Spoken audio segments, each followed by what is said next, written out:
vamos fazer um percurso histórico que conecta as principais etapas da relação de Israel com Deus, as apostasias, o desvio da igreja primitiva e a influência de elementos pagãos, refletindo a mudança do nome de Deus e a introdução de doutrinas pagãs na cristandade.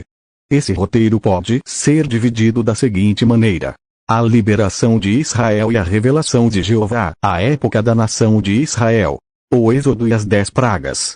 O Egito era o centro da idolatria e do paganismo na antiguidade. Jeová Deus, ao falar com Moisés, se apresenta como Yahshua, eu serei o que serei, um nome que reafirma sua natureza eterna, imutável e soberana. A revelação do nome de Deus foi crucial, pois a divindade de Israel não se baseava em figuras ou imagens como os deuses pagãos. Em vez disso, era um Deus único, invisível e que se revelava por seus atos, um Deus que cumpre suas promessas. O cumprimento das 10 pragas foi uma manifestação de poder contra os deuses egípcios, desafiando diretamente os deuses de tríades e mitologias da época. Jeová humilhou os ídolos e falsos deuses do Egito, libertando seu povo. A travessia do Mar Vermelho é a rebelião no deserto.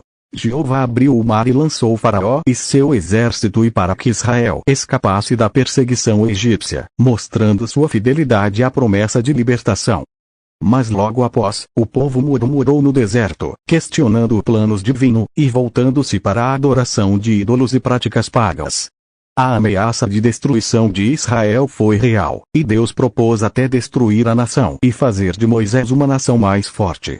O bezerro de ouro é um exemplo claro de como o povo se afastou rapidamente de Deus, buscando segurança em símbolos pagãos. A apostasias de Israel, Baal, os deuses de tríade e os profetas, a idolatria de Israel, Baal e Pior. Os israelitas, ao se misturarem com os povos vizinhos, sucumbiram aos cultos de Baal e de Baal Pior. A prática de sacrifícios de filhos a esses deuses era uma das práticas mais cruéis e repulsivas dessa idolatria. Esse comportamento de infidelidade e adoração de deuses pagãos levou Jeová a advertir severamente Israel. A advertência de Jeová: ouça, ó Israel, Jeová, nosso Deus, é um só. A unicidade de Deus era um princípio fundamental da fé israelita, o que contrastava diretamente com a polifonia de deuses e cultos de tríades da região. O perseguidor dos profetas. Ao longo da história, os profetas foram perseguidos e mortos por denunciarem as práticas idólatras e a desobediência do povo. O rei Acabe e a rainha Jezabel são exemplos claros de governantes que promoveram a idolatria, enquanto Elias e outros profetas tentavam trazer o povo de volta ao verdadeiro Deus. A queda de Jerusalém e o exílio babilônico. A destruição de Jerusalém. Nabucodonosor e o exílio. Jeová usou Nabucodonosor como instrumento de julgamento contra Jerusalém devido à contínua idolatria e à desobediência do povo. Jerusalém foi destruída, e os judeus foram levados cativos para a Babilônia. O nome de Jeová na Babilônia. Durante o cativeiro, os judeus começaram a evitar o uso do nome de Jeová, talvez devido ao ambiente hostil e ao medo de represálias. Eles passaram a usar Kyrios, Senhor, em grego, e Adonai, soberano Senhor, em hebraico, termos mais comuns na época. A morte de Jesus e a apostásia na igreja primitiva. A morte de Jesus. A rejeição dos líderes religiosos. Os líderes religiosos judeus, que eram responsáveis por preservar a pureza da adoração a Jeová, rejeitaram Jesus como um Messias. Jesus diz: Jerusalém, Jerusalém, que mata os profetas, mostrando como a cidade se afastou da verdadeira adoração e do verdadeiro entendimento de Deus. A última advertência de Jesus. Ele advertiu sobre a apostasia futura da fé e sobre os desvios que tomariam conta da religião. O próprio Jesus alertou sobre o desvio da igreja, que passaria a se distanciar de seus ensinamentos originais. O surgimento das doutrinas pagas e o desvio da igreja primitiva. Constantino e o sincretismo religioso. A influência de Constantino. No século IV, o imperador Constantino legalizou o cristianismo, mas, para garantir a unidade do Império Romano, ele promoveu um sincretismo religioso. O cristianismo começou a se fundir com práticas pagas para agradar a ambos os grupos. A Trindade, o inferno e a imortalidade da alma. Doutrinas pagas, como a Trindade e o conceito de inferno de fogo, típico de religiões orientais e helenísticas, começaram a se infiltrar na Igreja.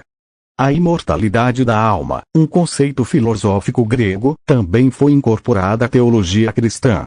A Inquisição e os conflitos religiosos. A Inquisição e a perseguição. A Igreja Católica, ao tentar manter sua doutrina, instituiu a Santa Inquisição, que perseguiu, torturou e matou todos que discordavam de suas doutrinas e práticas, incluindo aqueles que ainda usavam o nome de Jeová em vez de Senhor. A Reforma Protestante foi uma tentativa de corrigir esses desvios, mas os conflitos entre católicos e protestantes resultaram em guerras religiosas, como a Guerra dos 30 Anos, onde milhares morreram por motivos doutrinários. O legado da apostásia e o retorno ao passado, o retorno ao verdadeiro nome de Deus. Jesus e o retorno à pureza. Em meio ao desvio, o cristianismo começou a perder o verdadeiro entendimento sobre o nome de Deus. No entanto, há uma crescente busca por restaurar a verdadeira adoração, conforme a Igreja primitiva.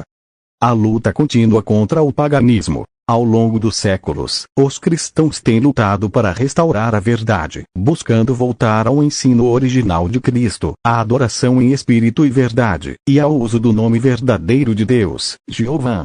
Conclusão. Reflexões e lições para hoje. Reflexão sobre os desvios e o retorno à verdade. O desvio da Igreja primitiva não é apenas um fenômeno do passado. Ele se reflete na luta atual por uma adoração genuína.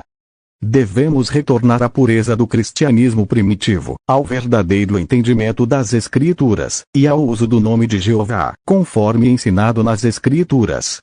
Encerramento. Agradeça ao público e os convide para refletirem sobre a verdadeira adoração a Deus, longe das influências pagas e das tradições que desviam o cristianismo.